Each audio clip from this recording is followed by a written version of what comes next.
Assalamu alaikum. Welcome to another video. I am Ahmed Reza, Head of English Proficiency Tests at Edify Group of Companies. आज की video में बात करूँगा some essential tips that can help you improve your IELTS score overall, her module में भी और overall भी. How can you do that? Let's get into it. First of all, for the people who are preparing for their IELTS exam, एक बहुत ज़्यादा चीज़ जो आजकल sir पर सवार है वो ये है कि IELTS UKVI में कंप्यूटर बेस्ड आ गया है, पेपर बेस्ड ख़त्म हो गया है. वो लोग जो UKVI प्रिपेयर कर रहे हैं अब उनको ये फ़िक्र सताती है कि कंप्यूटर बेस्ड को हम कैसे करेंगे, वो तो पेपर बेस्ड से बहुत डिफरेंट होगा. तो मैं उन सब के लिए बताता चलूँ कि कोई बहुत ज़्यादा डिफरेंस है नहीं, डिफ़िकल्टी एग्जैक्टली सेम है. और अगर बात की जाए मॉड्यूल्स की डिलीवरी की तो बस वो एक कंप्यूटर के ऊपर है. और उसमें भी अगर आप रीडिंग को गौर करो तो reading is on the left side and the questions are on the right side. You can scroll it simultaneously which is a really cool feature. क्योंकि पैसेज में जब आपको प्रिंटेड फॉर्म में आता है तो आपको बैक एंड फोर्थ बहुत ज़्यादा जाना पड़ता है जो कि टाइम वेस्ट करता है. इसमें आप बैक एंड फोर्थ नहीं जा रहे हो, आपको सामने सामने क्वेश्चन और जो पैसेज नज़र आ रहे हैं. आप हाईलाइट भी कर सकते हो और आप नोट्स भी ऐड कर सकते हो. Just you need to select the line, you will add the notes, you will select the line and you can highlight it in the yellow color or the green color, whatever you want. वहाँ पे options आ रहे होते हैं. तो that is really going to help you in your reading comprehension. ठीक है, तो important information को हाईलाइट कर लो और क्वेश्चन सॉल्व कर लो. तरीक़ेकार बिल्कुल सेम है, सिर्फ एक डर है, घबराहट है कि पता नहीं क्या है. उसको अगर दूर कर देंगे आप तो आप कंप्यूटर बेस्ड टेस्ट के लिए भी प्रिपेयर कर सकते हैं. Now we will keep in mind that I will keep in mind that I am giving this advice for the people who are preparing for their computer based test. और मैं उसी हवाले से बताऊंगा कि how can you improve that. First of all, let's talk about the speaking first, क्योंकि वो exactly same है. उसको पेपर और कंप्यूटर बेस्ड का कोई चक्कर नहीं है. स्पीकिंग लाइव ही होगी आपकी, कंप्यूटर बेस्ड भी दे रहे हैं तो इसको ये नहीं समझना कि पीटी की तरह कहीं AI बेस्ड स्पीकिंग तो नहीं है. ऐसा नहीं है. एग्जामिनर को ही स्पीकिंग देंगे आप और वही क्यू कार्ड, वही जनरल क्वेश्चनिंग, वही फॉलो क्वेश्चनिंग है जो पहले थी. इसका कुछ भी चेंजेस नहीं है. So just need to prepare the way you are doing that. In speaking a really cool tip is to first focus on your fluency rather than anything else. Grammar की भी परवाह मत करो, वोकेबलरी की परवाह मत करो. सबसे पहले अपनी फ्लुएंसी को दुरुस्त करो. आप जो बात करते हो तो उसमें पॉजेस नहीं आने चाहिए. एक्स्ट्रा सोचने के लिए आपने बहुत ज़्यादा टाइम नहीं लेना. आपने फ़ौरन से जवाब देना एड हॉक. और जब आपका फ्लुएंसी वाला मामला हल होगा उसके बाद आप थोड़ा सा अपने ग्रामर की तरफ आओगे और फिर उसके बाद आप अपने वर्ड्स की तरफ आओगे. तो ये स्टेप बाय स्टेप इसको लेकर चलो. I have seen people focusing too much on the perfect answers और उस चक्कर में वो आंसर देते ही नहीं है. तो परफेक्शन की तरफ जो है ना वो आहिस्ता आहिस्ता जाते होते हैं. पहले ही कोशिश करो कि आंसर आना शुरू हो, आपके दिमाग से निकले और आप उसको बता सको, इंग्लिश में बयान कर सको, बेशक बेसिक वर्ड से, बेशक रिपीटेड वर्ड से, but just try to get it out of your head और उसको फ्लुएंसी की तरफ लेकर आओ. And this is something which is really going to help you improve over the time and give yourself certain amount of time for the speaking as well. Another thing that you can utilize in speaking is you can record your answers and listen to it. जब अपना recorded answer सुनोगे तो अंदाज़ा होगा कि कितना horrible answer दे रहे हो, तो फिर आप उसको improve कर सकोगे, आपको समझ आएगा. जब एक टीचर या इंस्ट्रक्टर आपको बता रहा होता है तो आपको लग रहा होता है कि इनके लिए ये बहुत आसान है, but I am trying my best. तो probably the best that you are trying is not really nearly the best. You need to do more. And in order to understand what are the drawbacks or the lacking factors, what you can do is you can record your audios, listen to it and realize कि क्या mistakes आप उसके अंदर कर रहे हो. Now, let's talk about reading and other difficult module that people find it really hard to prepare for. Reading of the computer-based test, as I have already mentioned, is going to be in a format that on the left side there will be a passage, on the right side there are going to be the questions. Question types are the same. Now, a very cool tip for you would be to always start your preparation with the easier question types, जिसके अंदर आ जाते हैं हमारी fill in the blanks और हमारे true false not given. True false not given थोड़े से tricky होते हैं but still they are easier. Why they are easier? Both of these questions, चाहे वो fill in the blank हो चाहे वो true false हो, ये order में होते हैं. यानी अगर आपको first मिल गया तो second, third, fourth उसके नीचे होगा, आपको पीछे वाला हिस्सा पढ़ने की ज़रूरत नहीं पड़ेगी, which is somehow helpful. और अगर हम अब blanks के अंदर भी, fill in the blanks के अंदर भी 2-3 टाइप्स हैं. एक सिंपल रेगुलर ब्लैंक्स होती हैं और उनके मतलब उसके ऊपर कोई टाइटल वगैरह नहीं होगा. एक ऐसी ब्लैंक होती है जिसके ऊपर टाइटल दिया होता है, उसको हम समरी कंप्लीशन वाली ब्लैंक्स कहते हैं. जिसके ऊपर टाइटल दिया हो ना, वो वाली समरी कंप्लीशन वाली blanks most of the time एक ही पैराग्राफ के अंदर से होती हैं, क्योंकि वो किसी एक पैराग्राफ की समरी होती है. तो आपको सारे आंसर्स किसी एक पैराग्राफ में से मिल जाते हैं. तीसरी टाइप ये होती है कि जिसमें ब्लैंक्स के नीचे वर्ड्स दिए होते हैं और उनको अल्फ़ाबेट से साइन किए होते हैं. आपका काम ये होता है कि आपने जाके पहले ढूंढना है पैसेज में कि इस ब्लैंक में क्या वर्ड आएगा और फिर उस लिस्ट में से देखना है कि जो वर्ड मैंने सेलेक्ट किया है उनमें से कौन सा जो है इसके अंदर इस पूरी लिस्ट में उसका सिनोनिम है. फिर वो वाला अल्फ़ाबेट जो आपने वहाँ पे लिखना होता है. अगर आपको ये थोड़ा सा डिफिकल्ट लग रहा है तो what you can do is you can buy एरिफाइज आइल्स बुक. इसके अंदर हमने सारे प्रैक्टिस प्रॉम्प्ट ऐड किए हैं for all different type of questions. Before starting to the practice, आप इसके अंदर 6 प्रैक्टिस टेस्ट हैं, लेकिन प्रैक्टिस टेस्ट पे जाने से पहले हमने हर क्वेश्चन का एक अलग से प्रॉम्प्ट दिया है, प्रैक्टिस प्रॉम्प्ट, और उसकी टिप्स ऐड की हुई हैं कि आप उसको कैसे कर सकते हो.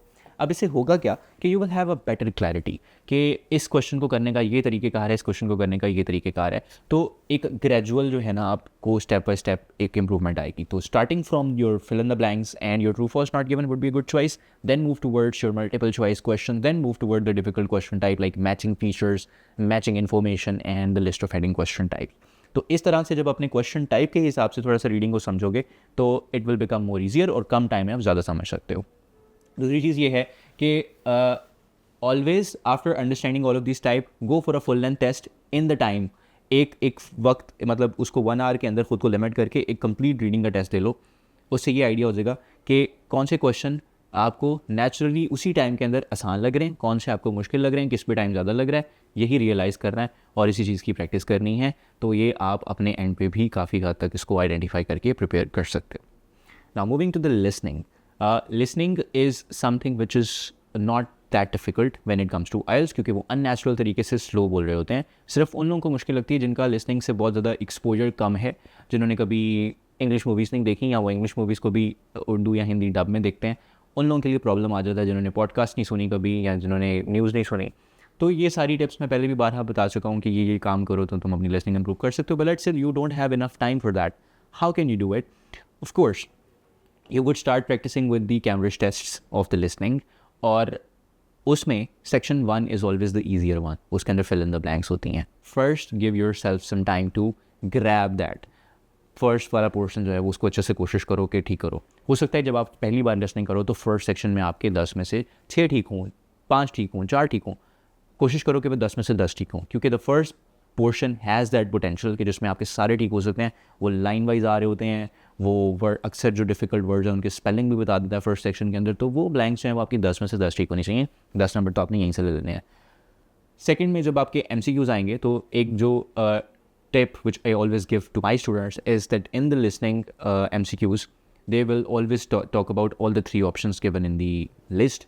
तो वो जो 3 ऑप्शंस होंगे उनका वो लाजमी जिक्र करेंगे, पक्की बात है, वो तीनों का जिक्र करेगा. आपने ये देखना है कि जो उनमें से 3 ऑप्शन हैं वो मेरे क्वेश्चन में से कौन सा सबसे ज़्यादा मैचिंग है. मैं अगर इसकी एग्जांपल दूं तो आप ऐसे समझो कि अक्सर उन्होंने लिखा होता है कि the changes that we are making now in this facility, उन्होंने ये पूछा हुआ है.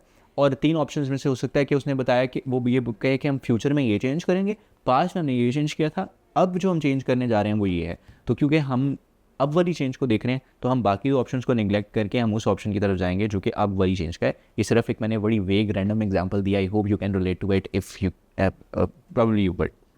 Okay. So that's how you will cater the difficult question of the listening, which is the MCQs के 3 ऑप्शंस आएंगे. आपने प्रैक्टिस ही करनी है कि मैंने you would learn an art to minus those options which are irrelevant and automatically go closer to the option which is correct.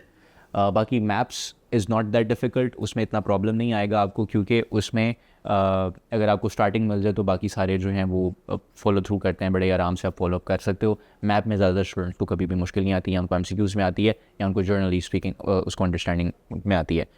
और एक चीज़ ये समझो कि ग्रेजुअल इंक्रीमेंट आता है डिफिकल्टी लेवल में. First section is always easier, second is a bit difficult, third is bit difficult, fourth is a very difficult section.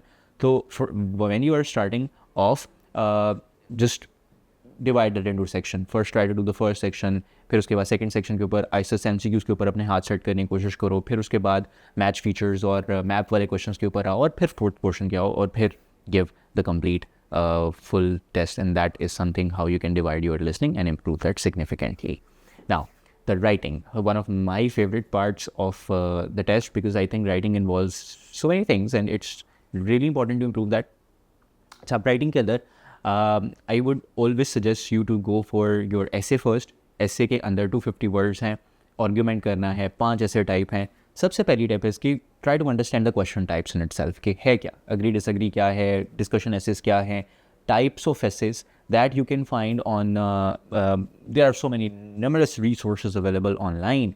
But if you are someone who are unable to find those resources and relate to it, once again you can purchase the book and You can get your hands on all the essay types and their sample responses in a one singular resource, जहाँ पर आपको सब कुछ मिल जाएगा, आपको कहीं और जाने की ज़रूरत नहीं है, और इससे बढ़कर आपको वोकेबलरी भी मिल जाएगी. तो दैट्स एन ईजियर सोल्यूशन. तो आप उसको भी इनकॉर्पोरेट कर सकते हो, यूटिलाइज कर सकते हो. खैर, reading those, finding out the question types, reading the responses of those question type would be the step 1, क्योंकि उससे आपको समझ आएगा कि ये कैसे क्वेश्चन को आंसर कर रहे हैं. इसके अंदर स्ट्रक्चर समझना बड़ा ज़रूरी होता है, कि उसमें नंबर ऑफ़ पैराग्राफ्स कितने हैं, इंट्रो कैसे है, थीसिस कैसे है, बॉडी पैराग्राफ्स कितने हैं, उनमें लिखना कैसे है, आर्गुमेंट कैसे करना है. So try to familiarize yourself with the do's and don'ts of the essays first, then move towards the report writing or the letter writing. Otherwise, I think the more focused always should be on your essay, और उस essay के अंदर भी understanding the types and structure is super important. No matter how good you write, if you are not following the structure, if you are not catering to the type, I mean, if you are not writing relevant, you will not get more marks than 5.5 bands. So going above 5.5 requires you to need to be more relevant. You need to be more accurate in terms of its structure and form and development. So that's your tip for the writing. Overall, journal exam के लिए मैं ये suggest करूँगा कि start your preparation as early as possible. अपने आप को बिल्कुल एंड पर 15 दिन मत दो. हर इंसान 15 दिन में नहीं कर सकता. Some people are smart enough to do that, not everyone. If you are an average kind of a student, it's fine. You can still crack your IELTS with a very good bands, but you need to give yourself certain amount of time. So 2 months would be an appropriate time for you. इतना तो देना चाहिए आपको. उसमें first of all, in the first two weeks, try to cover the basics. Try to understand the foundation, कि क्या क्या है मॉड्यूल में, क्या करना है, कैसे करना है उसको, उसमें actually required क्या है, मार्किंग क्या है. उसके बाद you can come on the practice things and keep on doing it and just start improving your time management. Time management is really important in all sort of the questions, because the more you are cognizant of the time, the better it is for you to crack your test. क्योंकि time जल्दी भागता है, specially when it comes to the reading. तो आपको पता होना चाहिए कि आपने 20 मिनट के अंदर अगर एक पैसेज ख़त्म करना है, तो किस तरह के पैसेजेस आप 15 मिनट में कर सकते हो और किस तरह के पैसेजेस पे आपको 25 मिनट लगते हैं. This is something that you will realise once you will start practising. If you want to know more about any of the language tests, you can reach out to Edify Group of Companies. We don't only have the books for both IELTS and PT, but we also provide excellent training resources as well, and training instructors. The instructors that we have are really qualified, and you can visit the office, interact with them, and decide for yourself. Uske alawa, if you want to know anything, you can just talk about it in the comment section. We'll try to respond to it, and we'll try to make more videos regarding that. Thank you so much for watching the video. I will see you in the next one. Ahmed out.